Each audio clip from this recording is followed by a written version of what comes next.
Good evening, Dolphins fans. Welcome to the On the Fin Side podcast with Kat and Paul. Follow us on Facebook, Twitter, social media, all of our social media outlets, as well as the Fan-Sided Network and FinFanatic.com. I'm Brian Cat NFL. Paul is Fanatic_pick. We are continuing to make our way through the different positions here in the 2022 draft.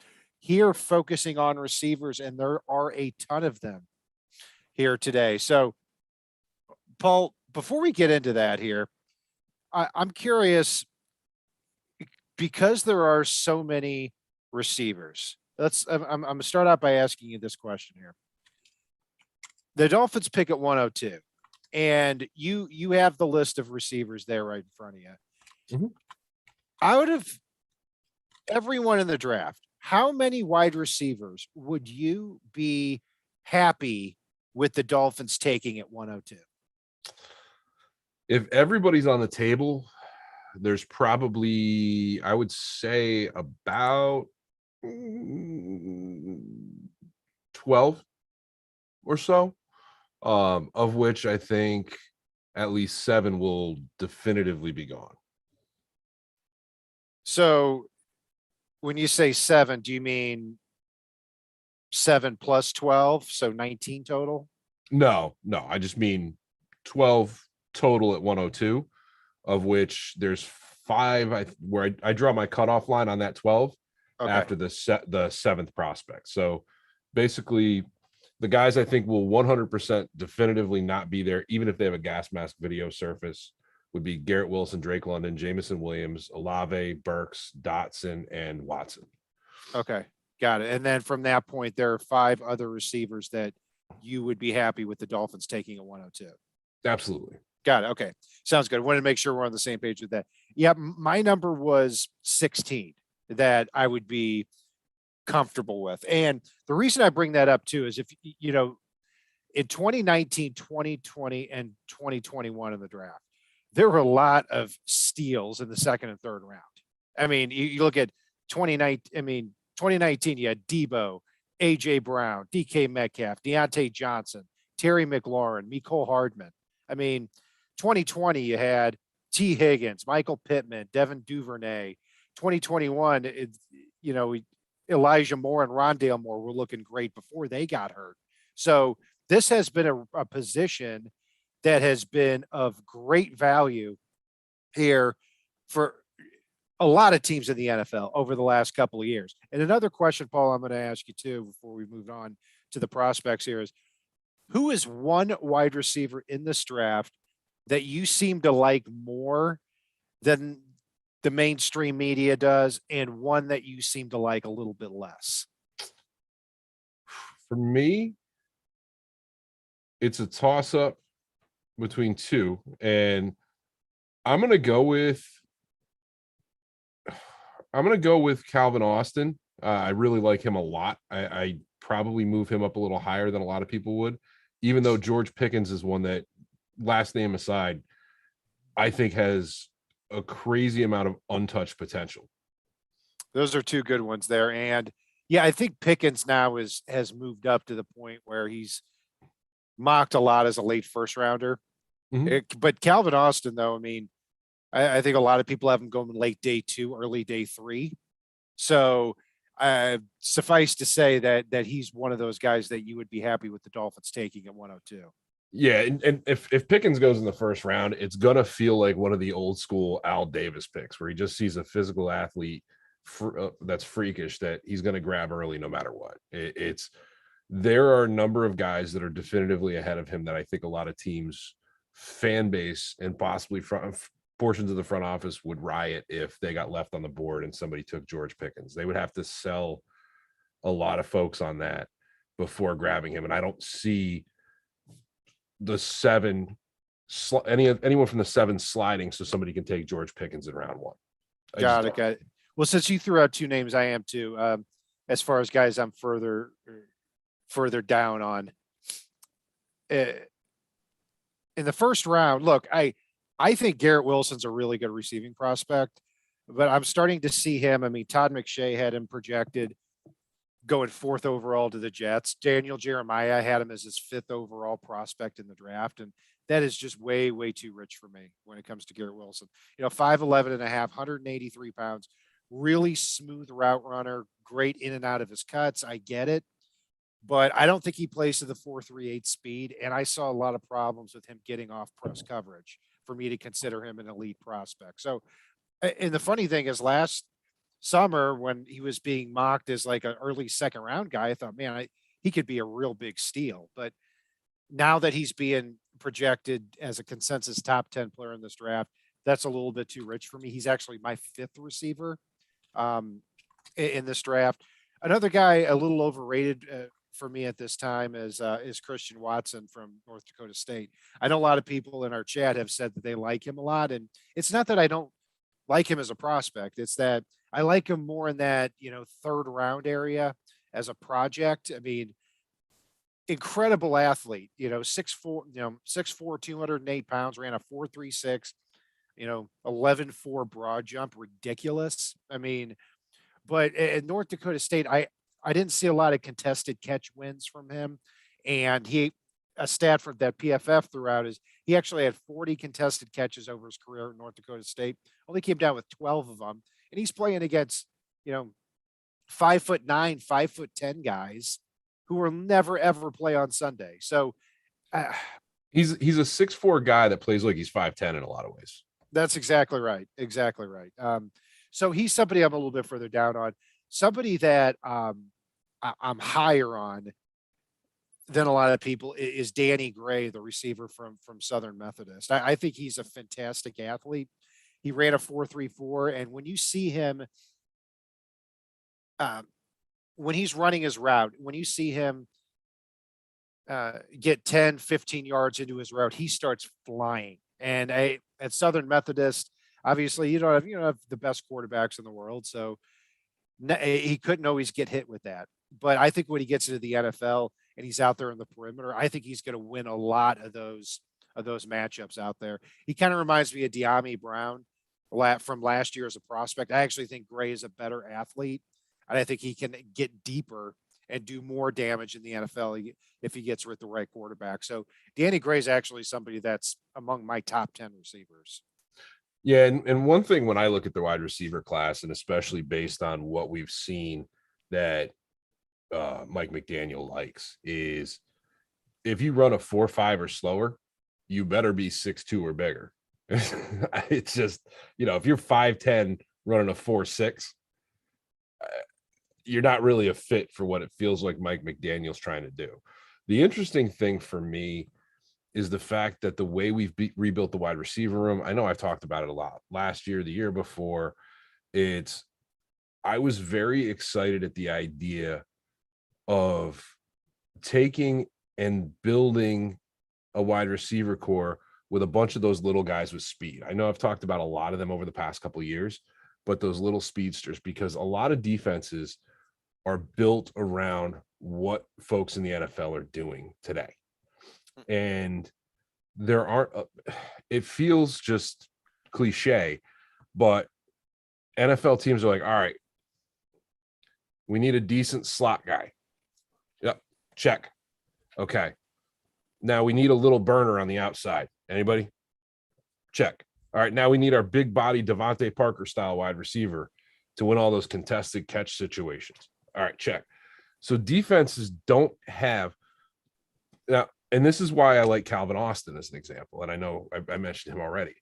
He is a fast, athletic guy that he wins more contested catches to me than Christian Watson, who you brought up.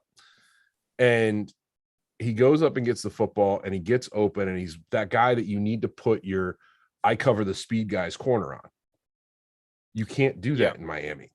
Like if you go to a 4 wide with the Cheetah, the Penguin, Cedric Wilson, and Calvin Austin III, you don't have the personnel on your roster to cover that. You just don't. NFL teams don't, and they're not going to build their team just to face Miami.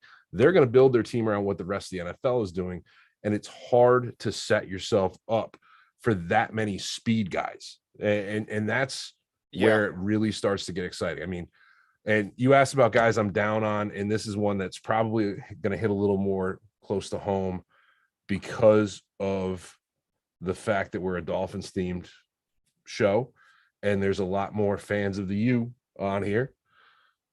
But Charleston Rambo, watching footage of him, I was shocked when I saw his 40 time was as fast as it was, because he just looks like a slow guy that can't separate when he plays. And he just doesn't look like somebody that's going to cut it at the NFL level. And I literally just drew a line through him on my list. Okay. I probably liked him a little more than you did on there. He's not anywhere at the top of my list or anywhere close, but and actually what's interesting about Rambo is one comparison. Dane Brugler put the beast out this week. It's an incredible guy. He actually compared him to Cedric Wilson for the Dolphins, and he doesn't do a lot of comparisons. I don't know. I see a little bit of it. I think Wilson's bigger. I think he's more talented. But yeah, I mean, Rambo's not somebody I would maybe. But I thought Rambo could separate a lot better than I thought when I saw his tape. So, and I liked him more at Oklahoma than I did Miami. So yeah, we'll see. He's somebody I wouldn't think about until the late rounds. I mean, and wide receiver is not a big need for the Dolphins. I mean, it's not anywhere to me in the top 3 or anything like that. Because the Dolphins can easily go into the season with Tyreek Hill, Jalen Waddle, Cedric Wilson, and then you've got Lynn Bowden and you've got Preston Williams as your 4th and 5th guy. And then you have to account that Gesicki's basically a wide receiver. So you can go into the season with this exact unit. Not only would it be respectable, it would be one of the best in the league. But the Dolphins could also use some depth pieces too. Yeah, and one guy that I do like as well a lot, and it's nice to see him climbing up draft boards, even if it means that he's not going to be as big of a chance at a steal as I expected, is Skye Moore out of Western Michigan. He's one of those little fast guys, makes a lot of catches. He didn't put up tremendous stats in college, but you know what? He took a few runs. He can catch the ball. He can come in and play any of the 3 positions, and he is a fun guy to watch. The other one that I'm curious about as well, and it's somebody that Tua's got a little familiarity with, is John Metchi out of Alabama. He basically came out earlier this offseason and said, put me and Waddle back together in the pros. Let's go. Absolutely. And just piggybacking on those 2 guys, Skye Moore, yeah, he wasn't incredibly productive up until this past year, but then 94 catches, 1,283 yards for Western Michigan. And the most important thing is, and if he starts, he looks like a solid 2nd rounder at this point. Could slip into the back end of round 1. I doubt it. But if he starts falling down because of the level of competition to the 3rd round, the Dolphins could start getting really interested in him for one reason. He led college football in broken tackles last year with 26. I mean, you want to talk about yards after catch and what the Dolphins have been looking for this offseason? Skye Moore certainly brings it. A comparison I've seen many times is Golden Tate, because he's got that thick lower body. I actually compare him a little bit to Wes Welker, because Wes Welker was so fast coming off the line of scrimmage and then would run such precise routes. I think Skye Moore fits that bill a little bit. I actually have him over Jahan Dotson, Pickens, Watson, and Jalen Tolbert. So he's somebody I'm really high on. But Paul, before we get too far into that, there are 5 players like you talked about that are projected first rounders. It'd be a pretty big surprise if any of them fell to the 2nd round. That's Jamison Williams, the wide receiver from Alabama, Drake London, the receiver from USC, Garrett Wilson and Chris Olave from Ohio State, and Traylon Burks from Arkansas. Those 5 guys, if you had to stack them 1 through 5, how would that list look for you? I would probably stack it a little different than what a lot of folks are. I'd actually put Jameson Williams right at the top of the heat. That's my boy. There we go. Drake London 2nd, Garrett 3rd, Olavi is almost a 3B for me.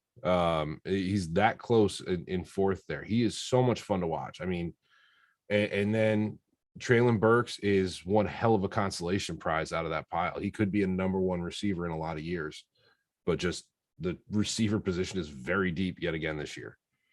Absolutely. And I'm with you on that with Jamison Williams. And I think that's starting to catch some steam. I mean, he tore his ACL, late in the college football season. Yeah, he was a transfer from Ohio State. Couldn't beat out Olave and Garrett Wilson. So he just went to Alabama and became one of the best receivers in the nation. I mean, when I look at him, I see the second coming of a Deshaun Jackson. And I know that's a cliched comparison too, but he is so fast at every level of the field. I mean, he catches a 5-yard pass and he's off to the races. But as far as a deep threat, it's not just about being fast in the NFL as a receiver to get deep and make plays consistently. You have to combine that lethal speed with great nuanced route running. And Jamison Williams brings both of those things to the table, even if the first year is a wash. I mean, Jamison Williams just turned 21 a couple of weeks ago. Even if the first year is a wash, you're going to have 4 more years of him on a rookie contract. I think that's worth it for anybody. There's not a lot of top end talent at the top of this draft, Paul. After it maybe like the Aiden Hutchinsons and the Evan Neals, there were 5 or 6 guys that I would put at the top of this draft. If Jameson Williams didn't tear his ACL, he would be up there for me. And I still consider him a top 10 player in this draft too. Another one that I think would be a lot higher ranked would be Wandale Robinson out of Kentucky via Nebraska. Everything about him jumps off the page except for his height, but he gets enough separation. Now, height isn't as big of a deal if you can get separation, and he gets separation. He's elusive. I think he had 140, 150 carries out of the backfield in his career, averaging 5 yards a carry. And that's just from the running back position. I mean, his receiving was phenomenal. He had 10 receiving touchdowns in his 3 years. He had 4 rushing touchdowns, almost 3,000 scrimmage yards. And he's a guy that moved all over the place. And that's something that, again, I keep beating that drum, but we finally have a coach that can adjust on the fly and utilize the skills and talents of these players. And he could come in and be a Swiss Army knife that could do a lot of things. And he's going to be hard to see behind the line of scrimmage if he takes a reverse. Yeah. And like you said, he went to Nebraska before in 2019 and 2020, he played for Nebraska. But if you combine his past 3 years for Nebraska and Kentucky, he had almost 700 rushing yards in all 3 of those years. And this past year for Kentucky, in his only year, 104 catches, 1,334 yards. So one thing that I saw the separation, and yeah, he's not the biggest dude, but I saw the separation. I didn't see the long speed out of him, and that was a little bit surprising for me. So he's somebody that I would tolerate a little bit more in the 4th round. I don't have him on my list here of my 16 receiver prospects, but he's not far off after that. I could make do with him in at pick 102. I wouldn't be upset. Yeah, I'd be a little underwhelmed.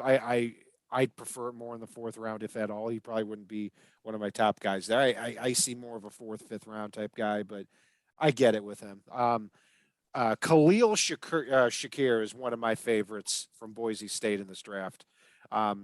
He is purely a slot guy, but he is a master of his craft. Great route runner.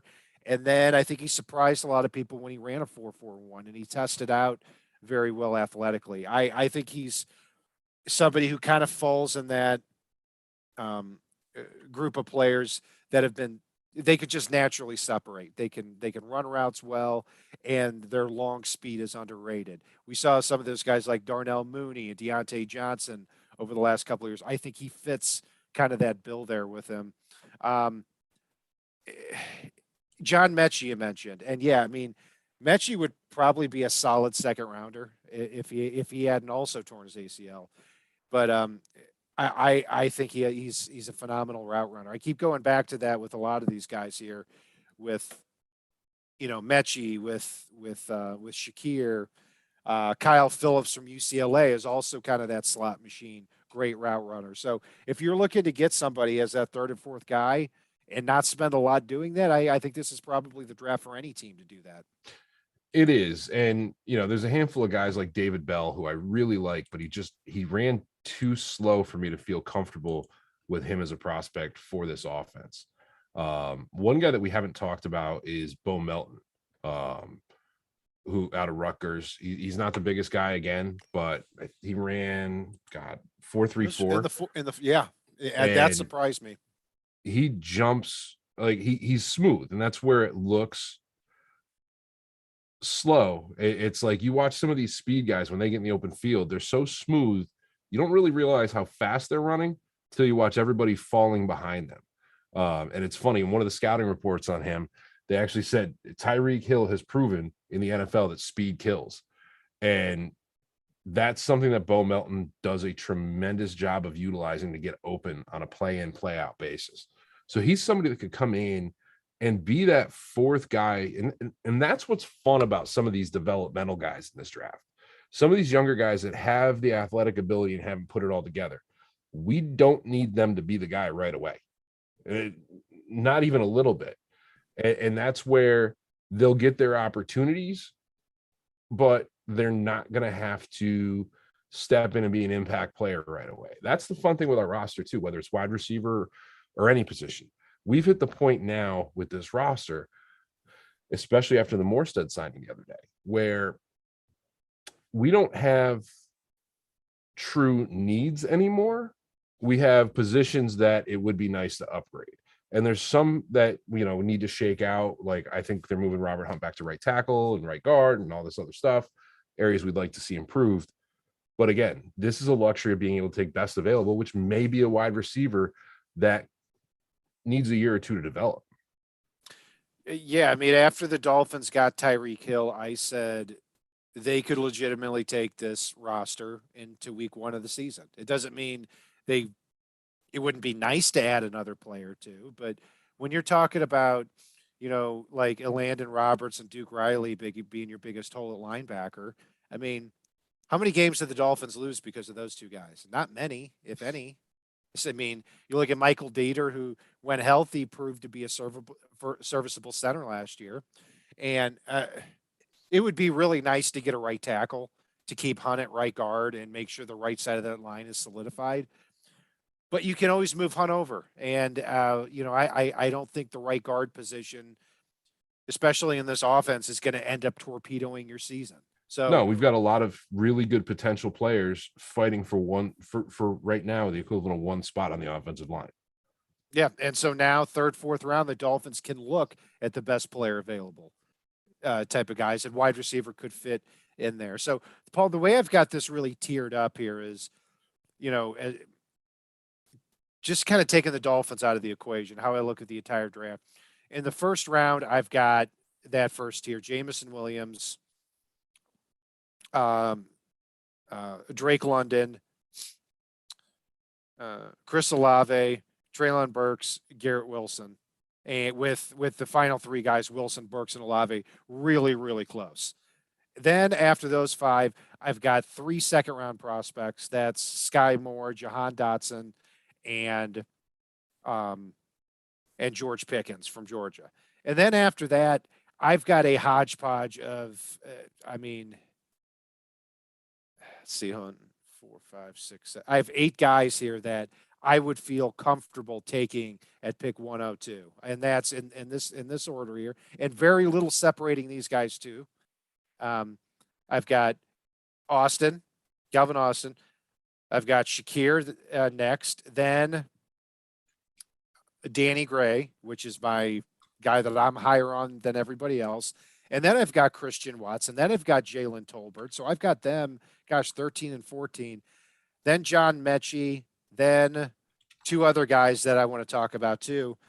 Justin Ross from Clemson is somebody who, when I look at him, I can't tell if he's a big, slower X receiver from Clemson, or if he just makes everything look effortless. Now, he didn't test out all that well, ran a 4.64.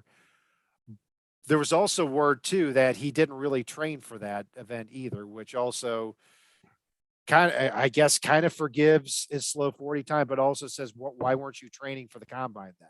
So he's somebody that after 2019, I mean, he was supposed to be a top 10 pick. He had a neck injury. He's had a few other injuries. He's had a few other problems.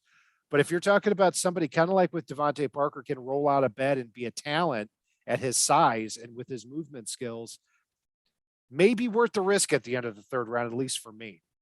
And then Alec Pierce from Cincinnati, somebody that, blew everybody away with his combine numbers. Runs a 4.41, 40.5-inch vertical leap, 6'3", 210, solid route runner, comes from a family of all athletes, somebody that I would certainly like at pick 102 there too.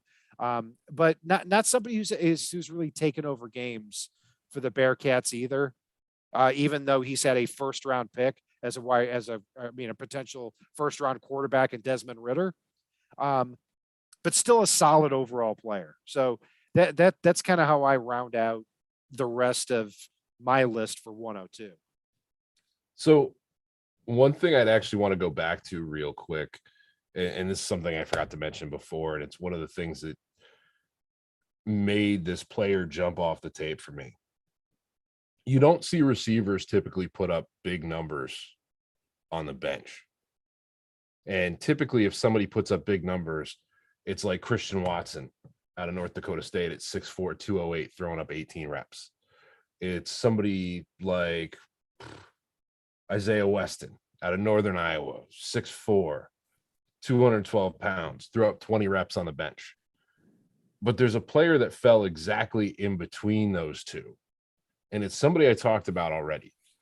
And at 5'8", 178 pounds, Wandale Robinson threw up 19 on the bench, which is insane. There were, we were talking about tight ends that couldn't match that. Yeah, we're talking about linebackers periodically that can't match that.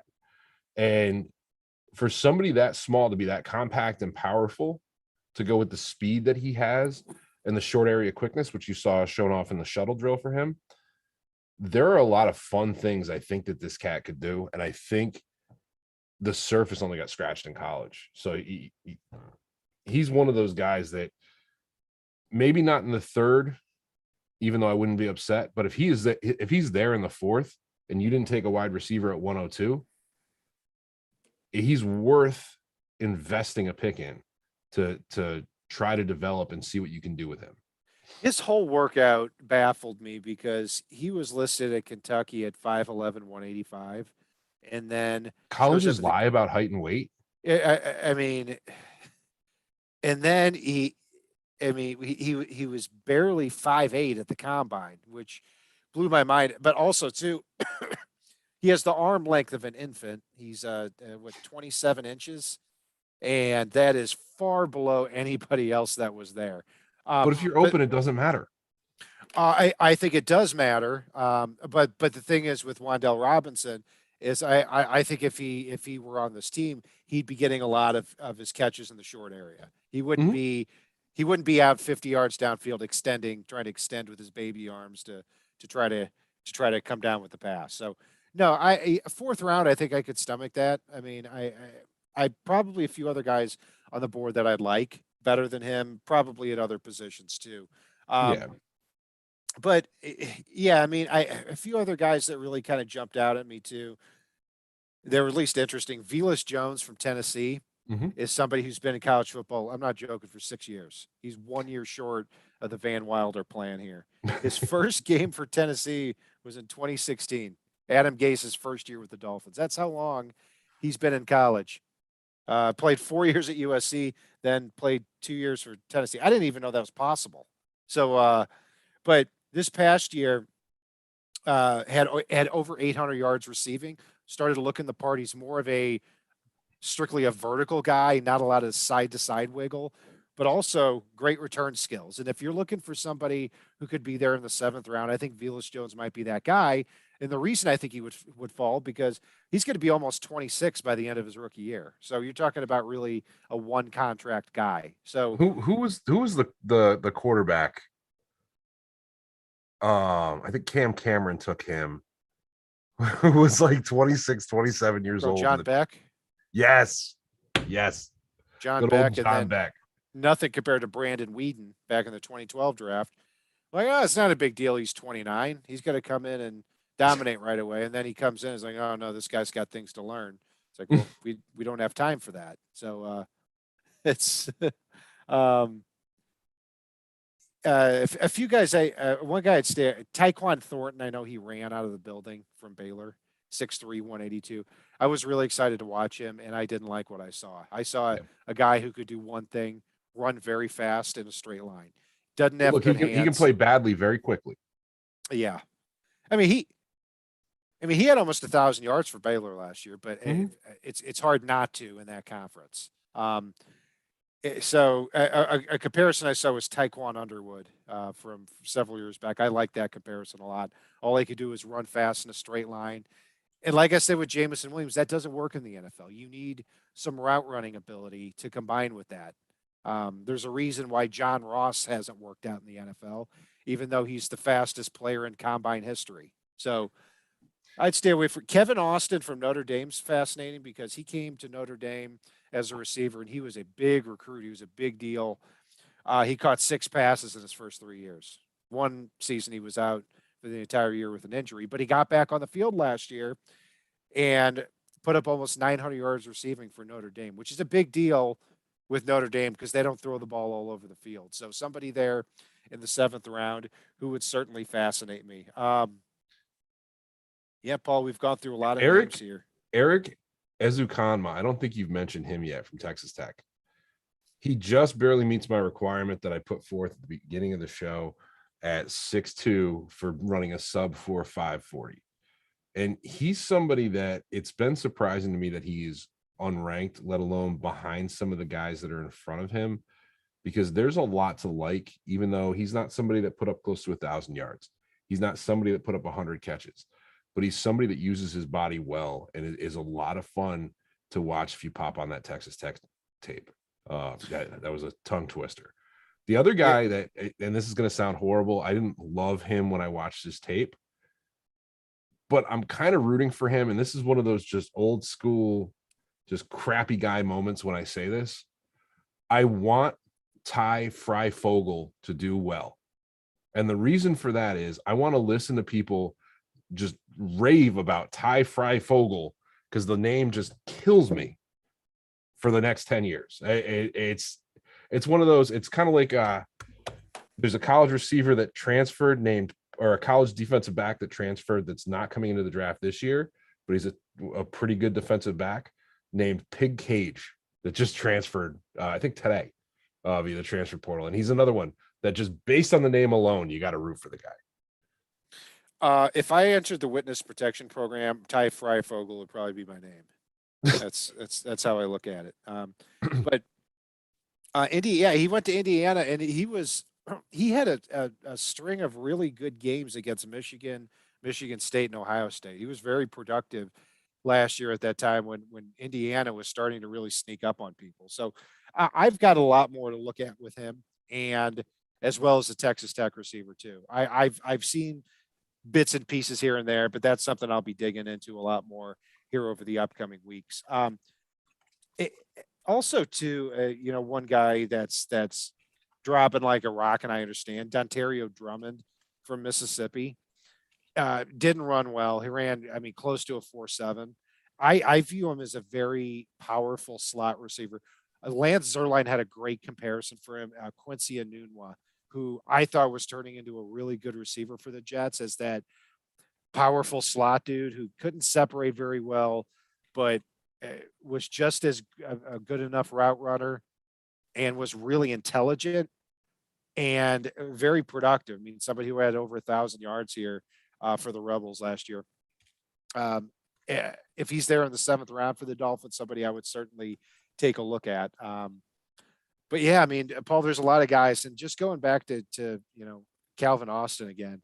One thing that blew my mind with him is, or two things really, is a lot of guys when you look at like Calvin Austin, you think that okay, do you put him in the slot? He's a kick returner, he's a gadget player, blah blah blah. No, Calvin Austin won from the outside for Memphis. His snaps last year for Memphis, over 90% of them were out there on the boundary at his size. And that speaks to how well he was able to hold up against those big boundary cornerbacks. And in addition to that, I couldn't believe it. I've never seen a guy that's just under 5'8" who had a broad jump of 11.3. Like those are for long-legged dudes like Christian Watson. 11.3 for a guy who's 5'7" is absolutely insane. And if he were there in the third round, I'd be all for it for a couple of reasons. Number one, he could be immediately a great returner for you. But secondly, if the Dolphins get themselves in a position where, heaven forbid, Jalen Waddle or Tyreek Hill go down, you put him in there, and yeah, you're not going to get the same player, but you may not have to replace the speed element of your offense. Yeah, and one other guy I meant to mention earlier, and I hadn't yet, is Reggie Roberson out of SMU. He's somebody that maybe they're undrafted that Miami can take a look at there. He's not the biggest guy. He does break my rule. He ran a 4.53. But he's explosive. Terrible, he accelerates well. He tends to get open. He makes plays happen. And really, he's somebody that may need a little bit of time to get where I think he could be. But he's got the athleticism and ability to make big plays out where they don't exist. And that's something that, I really, really, really want to see him potentially get signed as an undrafted free agent and come into Miami with zero pressure on his shoulders, kick your boy Isaiah Ford out of the fold. And I think in a couple of years, he could be somebody that gets on the field, especially as your third or fourth wide receiver going up against your dime corner for the other teams and making an impact with the other guys that are going to be around him. You bet. And so, Paul, we've gone through a lot of names here, and just any passing thoughts that are coming to mind here for me is I look at Traylon Burks as just one of the more interesting guys in this draft. He's not going to factor in for the Dolphins, but when I started watching him for the first time, I thought, okay, I'm gonna be looking for like a Devante Parker clone. I could not have been more wrong. This is a guy that was moved all over the field, got handoffs, played in the slot. I mean, his play strength is unreal, and his wingspan. I mean, what is? I mean, it was absolutely insane. It was 79 and 1A. So actually not as wide as I thought it would be, but at his arm length, you're talking about 33 and a half. I mean, but that matters because when that ball goes up in the air, you see how many of these passes just go off the fingertips of these receivers. That's not going to be the case with Traylon Burks. But the other side of it too is because they moved him around so much, he didn't have to be any type of route runner. Where when you look at the other four guys in the first round, Jameson Williams, Drake London, Garrett Wilson, and Chris Olave, they're outstanding route runners, especially Drake London for his size. I mean, Drake London here, I mean, he got hurt for the year. 8 games into the season for USC. He didn't even complete his 8th game. He had 88 catches for 1,084 yards. That is insane. And if he had finished the season, I think we'd be talking about him clearly as a top 10 lock. He still may go top 10. Also, too, Jamison Williams, I keep going back to this. And a question that I threw out last week is, would you, in any situation, if a player fell to pick 33, trade your first-round pick next year for that pick? My answer was no, and overall it still is. If Jamison Williams ended up falling to 33 because of his injury and because he may not be available for most of this year, that would be something for me to think about on there. But no, I don't think it's going to happen, and no, I don't think the Dolphins will do that. Yeah, and I mean, what I would say though too is anybody that we've got as a probable round 2, I wouldn't be utterly shocked if Greer was in love with a prospect and they were sitting on the board and it didn't cost him a tremendous amount for him to take a swing. I mean, Miami's got a lot of draft capital for next year, and it would not shock me to see Greer take a swing to really hit this wide receiver core over the moon. If the guy that he would like is available. One thing I thought about too when you were talking about the 8 games and the ridiculous stats was in the how good is this guy department. I still remember week 15 or 16 this past year, was watching one of the Dolphins games, and they ran a graphic about who's the best running back in the NFL, and it showed the top 5 guys. And sitting there firmly at number 5 with 7 games at that point plus 3 plays was Derrick Henry.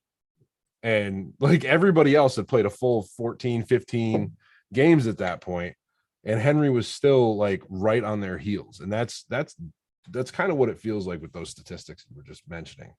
A couple of quick questions that we got in the chat here, just while we're on it. I wouldn't be shocked if Miami takes a shot on Reuben Foster. I don't know about you, Kat. Yeah, maybe. I think they probably would have signed him already. And you got to keep in mind too that the Jets and Jaguars worked him out last year and didn't sign him. So he might be a rainy day prospect for them. Where yeah, I mean, I'm not. I mean, he's been a terrible human being for a long time. So I think he'll let people down again. But you know, we'll see. I mean, I wouldn't.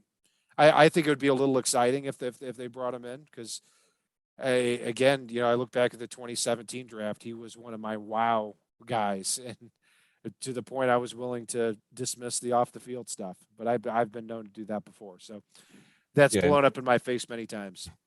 I do want to touch on one other quick thing I saw in the chat from Toby. I understand Miami's got a lot of wide receivers under 6 foot, and the traditional thinking for an offense is, you get 1 or 2 of those guys maybe and roll with it. The traditional thinking for an offense is also, if you're running a dive play or a counter play, you hand the ball off. The traditional thinking on offense is you don't change a lot of your motions and shifts and indicators on a week-to-week basis. Mike McDaniel does not do traditional when it comes to the offense. He will pitch the ball on a dive play or a counter play. He will literally take the motions and shifts he used the week before and completely change the plays he runs out of those on a week-to-week basis, where he had to teach Shanahan and the other guys out there in San Francisco the plays on every Wednesday and what the play calls were and what the shifts and motions were for that week, and spend 4 to 6 hours locked in a room with those guys showing it to them. And if you continue to think traditionally with what Mike McDaniel's trying to put together here, you're always going to be a step behind what they're doing. I'm not saying they will go with another receiver under 6 foot, but you cannot count that out heading into this draft. You absolutely cannot, because they don't care about traditional. Well, I understand the point he's trying to make. I do too. It's we also have to keep in mind, they've got 5 tight ends on the roster here who are over 6'5". So they've got some size, and they've got Preston Williams as their 4th receiver, who's also 6'5", and Lynn Bowden is 5'11", 6 foot. No, he's 6'1", 6'2", maybe. I think he's 6 foot 6'1", so he's over 6 foot. So, yeah, I mean, really, Tyreek Hill, and Jalen Waddle are the only smaller receivers on the team. Cedric Wilson's 6'2" or 6'3". So, really, Hill and Waddle are the only ones who aren't. And if you lose one of those guys, you may want to insert a Calvin Austin in there. And the Dolphins probably still need a kick returner and a punt returner. So, yeah, it's possible, and we'll see. John Metchi is if I'm going to point to one player and say, I would bet he's going to be a Dolphin in the 3rd or 4th round if the Dolphins pick a receiver. For me, it's John Metchi. Got the Alabama connection there, and with Hill and with Waddle, just, absorbing those double teams, just getting a receiver out there who's 6 foot, 195 pounds, can play inside, can play outside, and just gets open and beats one-on-one coverage. That makes a lot of sense for me. And so all day, every day, I would take John Metchi there in the third round. Yeah, it wouldn't surprise me for Austin or Metchi. And, you can say all day in the chat, they will not draft a 5'8" receiver. They might not, but it wouldn't shock me if they do. If you can play football, Mike McDaniel does not care. If you can do some special things and some fun things, doesn't care. So it's all about mismatches, that's for sure. And offensive line has been a very big part of what the Dolphins have done and are continuing to do here this offseason. We're going to talk about that in our next segment. Exact date to be determined, likely this week, but we're going to be churning out and completing all of these positional breakdowns here. Be sure to join us. If you can't join us live, take a look at YouTube or iTunes, and be sure to keep the questions coming there. That's going to do it for our breakdown for the wide receiver position in the 2022 NFL Draft. I'm Brian Cat NFL. Paul is Fanatic_pick. Also, follow us on Twitter, Facebook, all of our social media outlets, as well as the finfanatic.com website and the Fansided Network. And if it's not on the right side and it's not on the left side, it is on the Fin side.